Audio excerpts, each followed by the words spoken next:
¿Todo bien? Bien, tranquilos y bueno, con muchos proyectos por delante, ¿no? Bueno, es una buena noticia para el gobierno de la provincia de Santa Fe que la justicia determinó que no había inconstitucionalidad en lo que se planteaba. Digo, muchos defensores salieron a decir no se puede, es inconstitucional, viola algunos artículos. Finalmente la Cámara lo dejó fijo, o por lo menos Sí, dijo que estaba bien. me parece que el fallo de la Cámara es muy clarificador, es muy importante. Eh, no se trata de que la Cámara esté de acuerdo o no con el decreto, y me parece que ese es el aspecto más importante del fallo. Claro. Lo que dice la Cámara es, los jueces no tenemos que decir si nos gusta o no nos gusta determinada política de Estado. Los que elaboran las políticas de Estado son, en el caso de Santa Fe, el gobernador y la legislatura.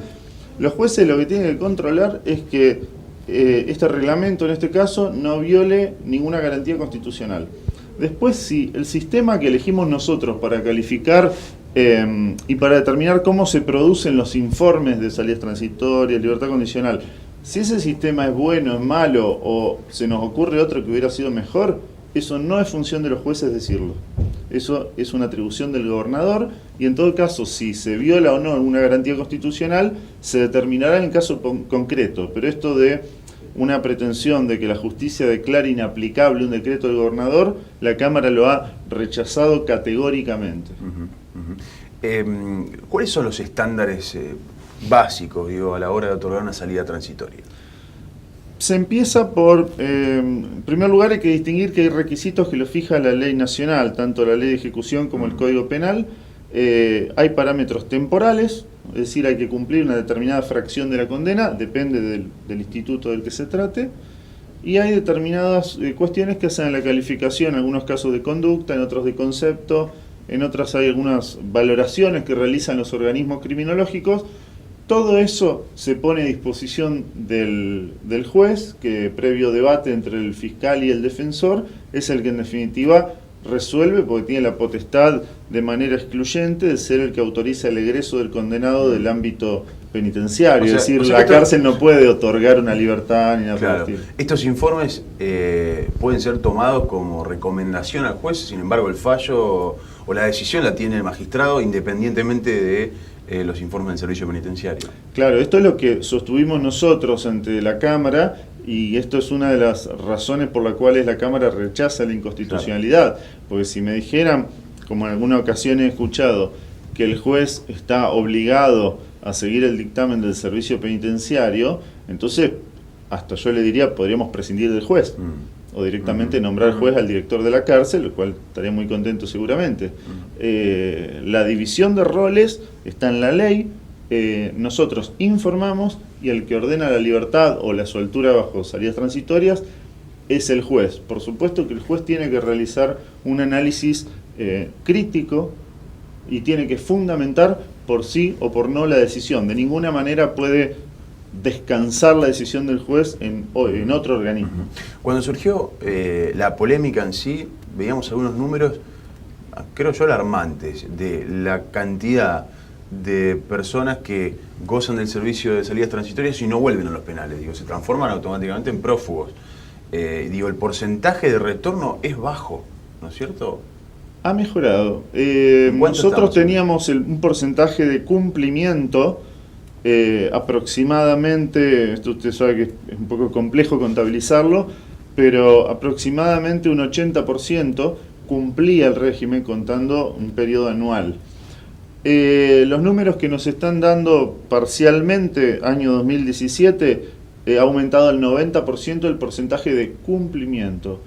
Esto, buen criollo, ¿qué significa? Que los casos en que el condenado no regresa o, lo que es peor, regresa habiendo cometido otro delito, se han reducido a la mitad en relación a años anteriores. Ahora, el porcentaje, el universo total que se toma, ¿cuál es?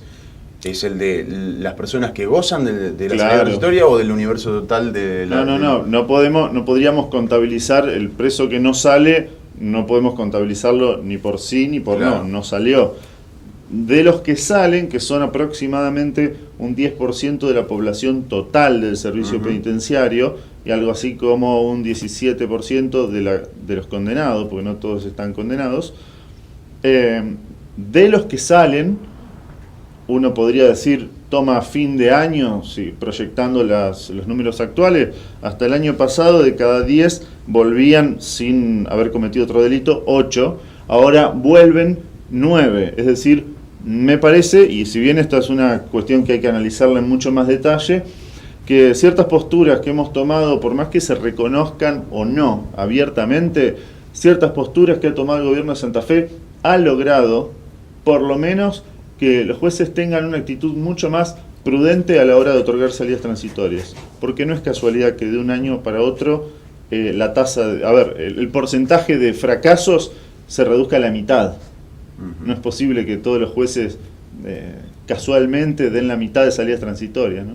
Pero también quedó, ¿cómo te va, Pablo? ¿Qué tal? También quedó por el decreto y por el nuevo criterio el que había incumplido una salida transitoria y había pasado el tiempo y el beneficio otra vez debería otorgársele. A partir de esta decisión política no se le otorga. Ahí tenés también un universo de personas que deberían gozar del beneficio, claro, legalmente, más allá de esta discusión que planteabas al principio, y que no lo tienen.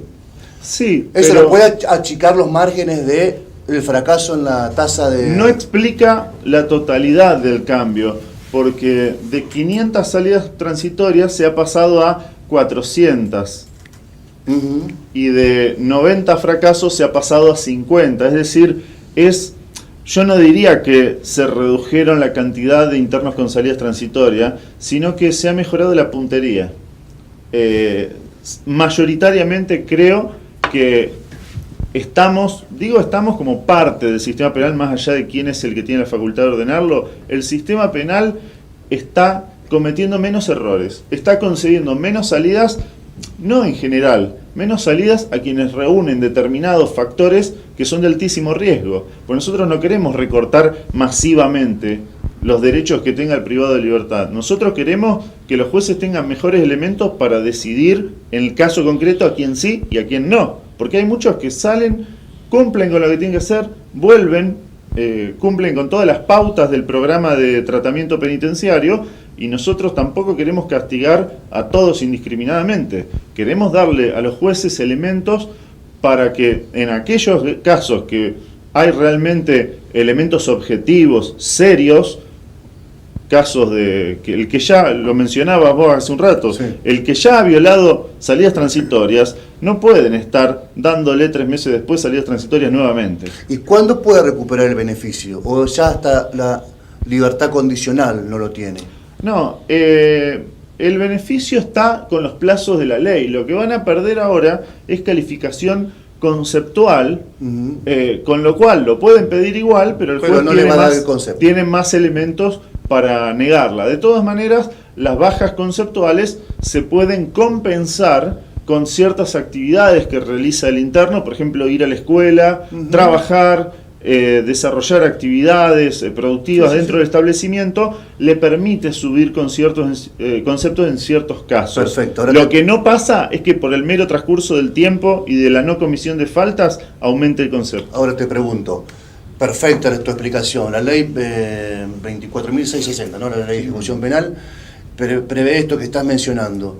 Entonces, antes, Pablo, ¿no se le bajaba el concepto al interno que ya había incumplido una salida transitoria cuando con el transcurso del tiempo volvía a tener ese beneficio? No, el régimen anterior, el decreto en su versión original data de 2011, pero la elaboración es mucho más antigua y se basa en una norma del director general del año, si no me equivoco, 2004. Ese mismo sistema, que básicamente es, el concepto equivale a la conducta, podríamos decir, el sistema que equipara conducta y concepto, viene siendo aplicado casi tradicionalmente, no solo en la provincia de Santa Fe, sino en otras provincias.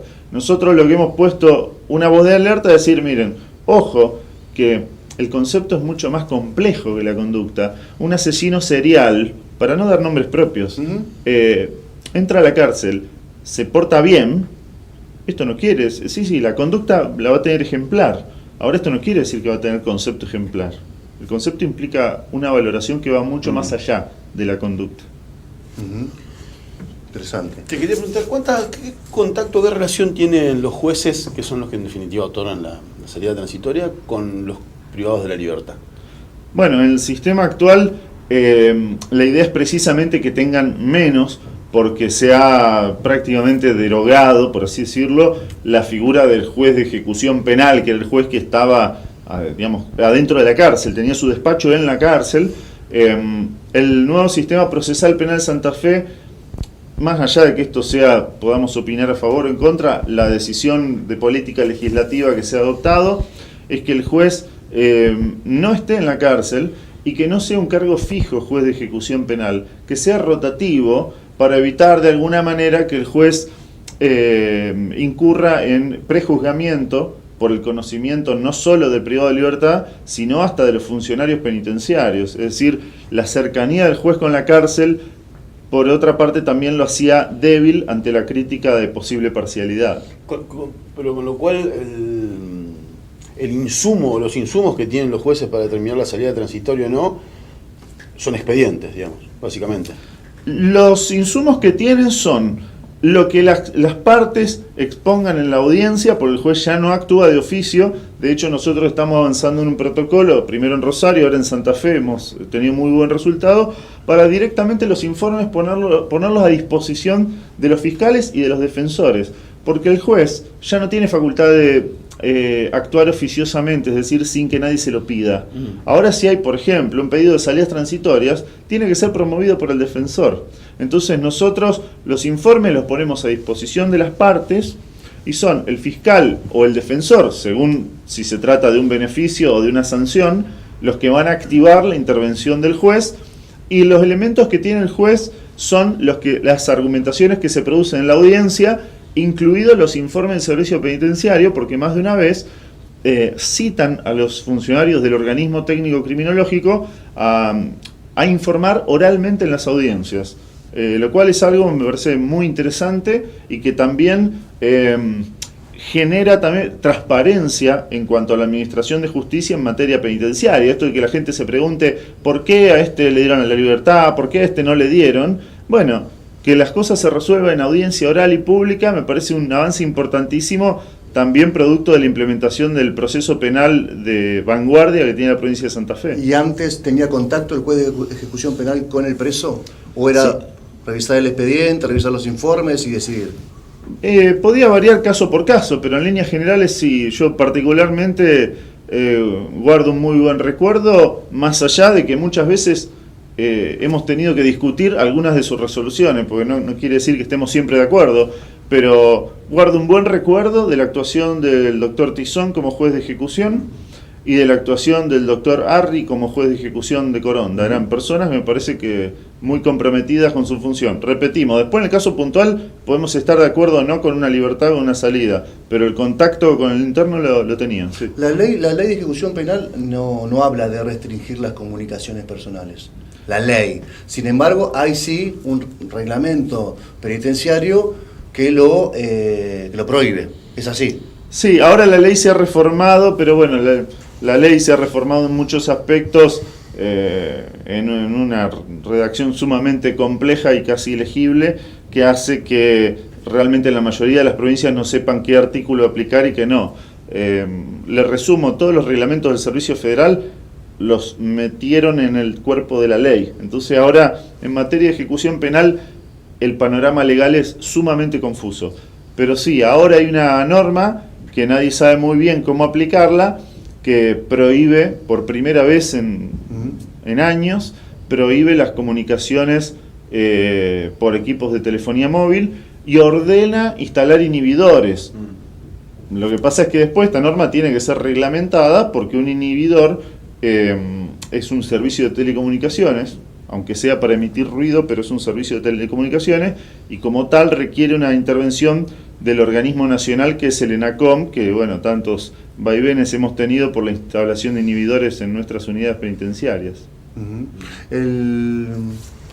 Ya que tenemos la oportunidad de hablar con usted, Cocochione, en alguna oportunidad, en la segunda investigación que se le inicia a Beto Bassimiani, un narcotraficante que estaba detenido, que fue condenado y que estaba detenido en Coronda, Y que a partir de una investigación que se llevó adelante en Rosario, y que dio cuenta que Bassimiani era proveedor de los hermanos Visconti, vinculados a la barra brava de Central, se pudo establecer que desde su celda Bassimiani manejaba prácticamente el negocio narco en Coronel Dorrego, acá en Santa Fe, en la Chaqueñada.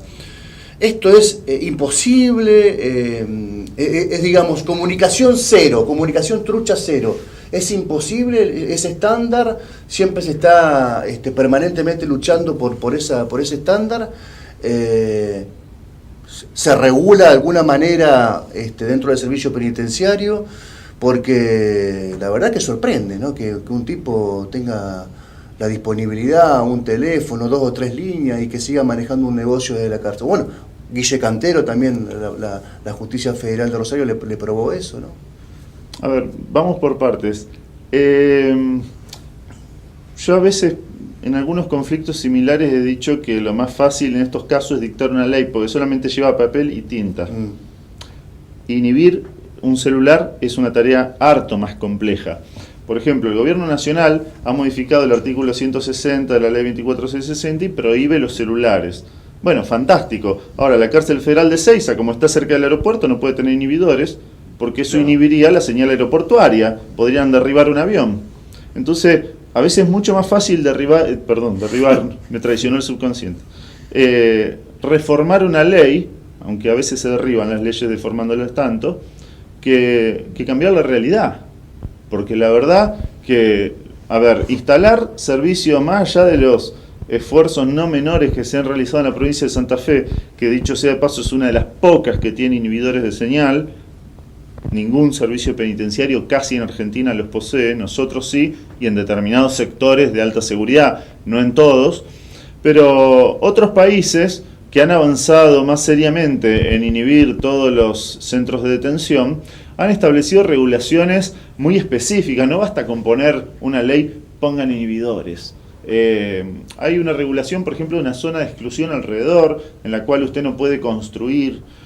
La regulación de una cierta frecuencia que se puede interferir para no perjudicar otros servicios. Por ejemplo, si yo en Coronda apuntara para determinado lado un inhibidor, podría inhibir la señal de prefectura que da en el río. Es decir, un inhibidor... O de la radio que tiene el penal. Bueno, por ejemplo. Un inhibidor de señal...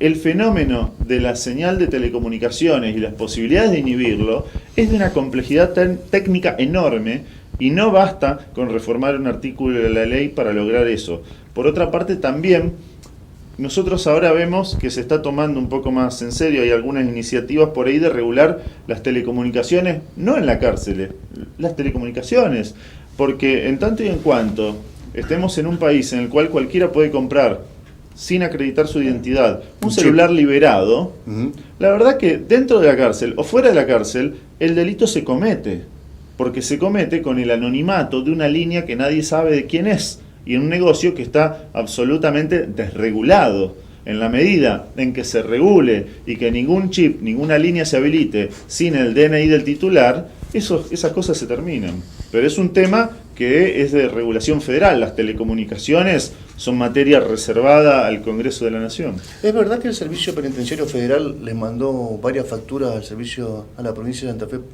exigiendo el pago de la mantención de integrantes de los monos? Sí. ¿Y qué hicieron con la factura?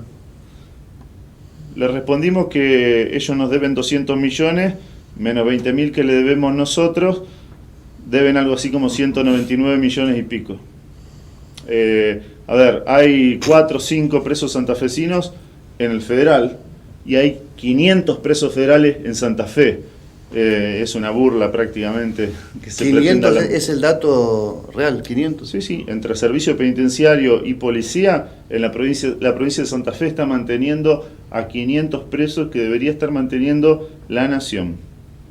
Muchos de esos son algunos de estos que usted menciona, que tienen causas por narcotráfico, con lo cual son causas federales, dignos destinatarios de una cárcel federal, ¿no?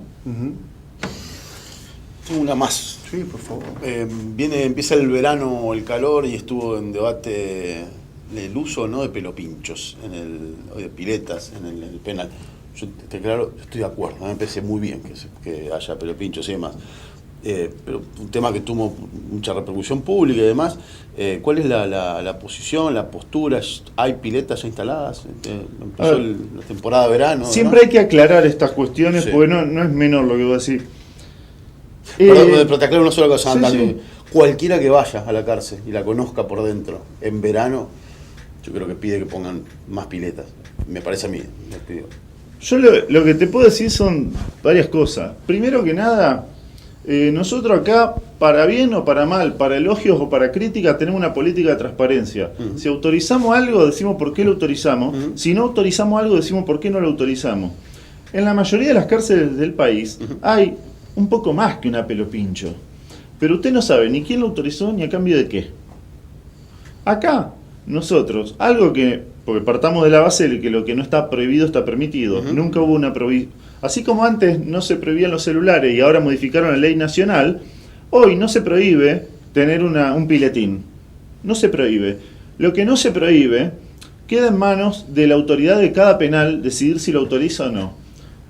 En el resto de los servicios penitenciarios de Argentina, esa facultad es discrecional. Es decir, cada director o cada jefe autoriza o no según le venga en gana. Con lo cual siempre hay manto de sospecha de que habrá cambio, etcétera, etcétera. Nosotros acá dijimos, pabellones de buena conducta y con determinados requisitos se autoriza, pabellones que no reúnen estas características no se autorizan, siempre y cuando sea los días de visita, se arma antes de la visita y se desarma después, pensando en que en la provincia de Santa Fe entran niños, nos guste o no nos guste, estas son situaciones que se dan. Entran niños, entran mujeres embarazadas, entran adultos mayores a visitar. Lamentablemente hay gente que tiene la desgracia de tener un pariente preso y no tiene ninguna culpa del delito que haya cometido el pariente preso. Entonces, para mitigar el efecto del calor, fundamentalmente en las criaturas, es que autorizamos esto limitado a los días de visita.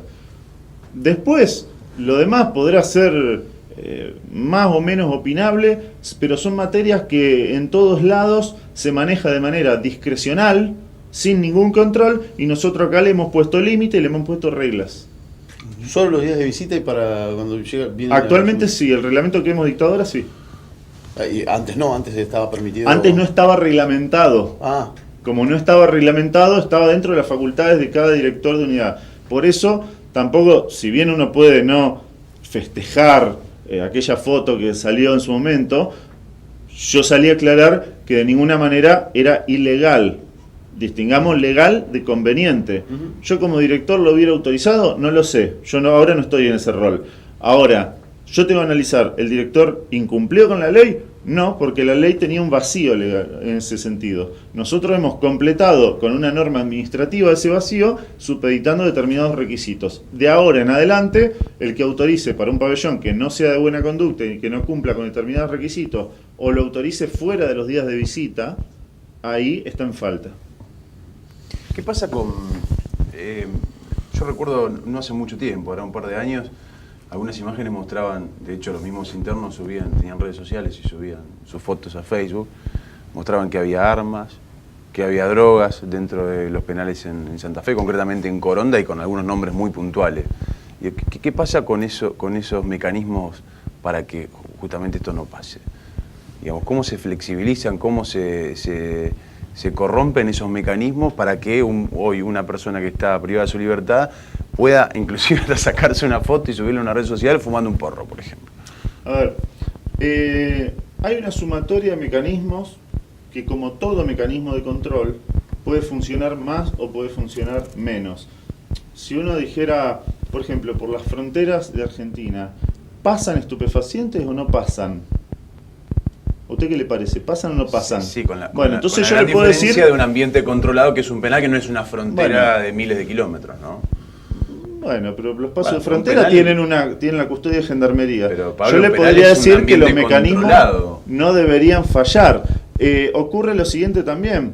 Usted puede hacer requisa, de hecho ya le voy a comentar que hicimos algunas modificaciones en los protocolos de requisa. Pues yo cuando le cuento estas cosas no es para quedarme contento con mi conciencia de que está todo bien. Tratamos de mejorar las cosas que se pueden mejorar. Pero sí hay que tener en claro los límites. Sabemos que una fuente posible de ingreso de contrabando son las visitas.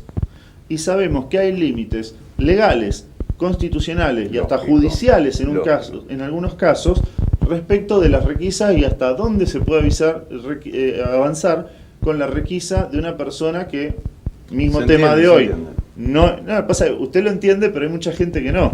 El familiar no está preso y no lo Lógico, puedo requisar de la lógico. misma manera que el Lógico. preso. No, absolutamente. Entonces, obviamente, tratamos de suplir esto. Por ejemplo, los inhibidores de señal me parece que son uno de los avances más importantes en esta materia, porque también reconocemos que la criminalidad ha cambiado. Por más que muchos sean federales, pero bueno, mientras estén acá tenemos que hacernos cargo nosotros. No deberíamos, pero nos hacemos cargo.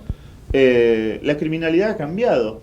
Hace algunos años, un poco más de una década, con los celulares era muy poco lo que se podía hacer. Hoy se puede hacer de todo. Entonces nosotros hemos tratado de ir poniéndonos al día. Hemos comprado inhibidores de señal, hemos comprado nuevos inhibidores de señal, estamos averiguando sistemas mucho más modernos y mucho más eficientes. Creo que debemos ser una de las pocas provincias en Argentina que están avanzando en estos sistemas. Creamos un grupo de requisa unificado que llega a las unidades y requisa sin avisar ni siquiera al director de unidad dónde va a requisar. Se están produciendo hallazgos de estupefacientes, de facas, de distintos elementos, y todos estos hallazgos son puestos a disposición de la justicia. Si se tiene que investigar las responsabilidades del personal, obviamente las vamos a investigar y también ponemos en conocimiento de la justicia para que investigue en la faz penal las responsabilidades del personal. Ahora, esta investigación sobre las responsabilidades no quita que haya determinados mecanismos de control que sabemos que tienen un margen de error. Lo tienen acá, lo tienen en Federal, lo tienen en Buenos Aires, lo tienen en todos lados. Y la lógica es tratar de superponer mecanismos para que si falla uno, se activa el otro. Es decir, Lógico. cuando yo requiso un pabellón, yo estoy presuponiendo que pudieron haber entrado cosas. Por eso lo requiso, si no, no lo requisaría, ¿no? ¿Es posible reinsertar a una persona que está privada de su libertad?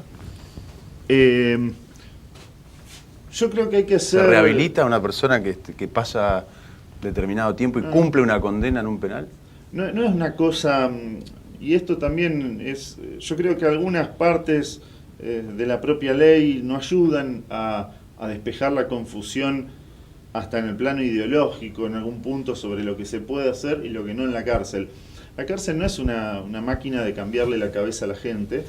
Lo que puede ofrecer la cárcel es un conjunto de actividades para que la persona, si toma la decisión de hacer un cambio en su vida y de dedicarse a una actividad lícita, a no perjudicar a otras personas, lo puede hacer. En ese sentido, nosotros le ofrecemos ir a la escuela, aprender un oficio. Ahora, de ninguna manera esto puede considerarse como una especie de tratamiento casi en términos clínicos o hasta quirúrgico que va a revertir la personalidad. Digo, pues si miran la última reforma legal, hablan de los cambios de la personalidad. Yo digo, bueno, el que redactó esto no tiene ni idea. ¿No? Bueno, No se trata de eso. No creo que haya que tener expectativas desmedidas, pero no porque en Santa Fe o en Argentina funcione mal, porque el sistema penitenciario en sí no puede cumplir todo lo que promete en términos teóricos. Usted lee para qué sirve el coso y le van a decir sirve para esto. En la realidad no sirve para todo eso. Sirve para algunas cosas. Nosotros lo que tenemos que velar es que por las penas privativas de libertad se cumplan en condiciones dignas, se ofrezca capacitación laboral, educación, se evite la fuga. Tenemos, más allá de algún incidente que por supuesto siempre ocurre, tenemos realmente uno de los índices de fuga más bajos, tenemos uno de los índices de mortandad intracarcelaria más bajos a nivel país. Esto no es casualidad. Si usted examina los servicios más importantes de Argentina, día por medio hay motín, tomas de rehenes, y eso en Santa Fe hoy no está ocurriendo. Hay una gestión medianamente ordenada, con todos los límites. Estamos gestionando la cárcel, no un jardín de infantes. Entonces, dentro de los objetivos que razonablemente nos podemos plantear, me parece que de a poco los estamos logrando. En 5 años duplicamos la capacidad de alojamiento del servicio penitenciario. Se crearon un poco más de 2.000 nuevas plazas en los últimos años. Usted recordará hacia diciembre de 2007, más de la mitad de los presos estaban en comisaría. comisaría y Sí, los sí. policías, en vez de cuidarlo a usted y a mí, estaban cuidando a los presos. Exactamente. Esas cosas me parece que estamos saliendo y estamos produciendo grandes avances. Pablo, muchas gracias por venir. No, a ustedes. Hacemos un corte, ya seguimos con más rueda de prensa.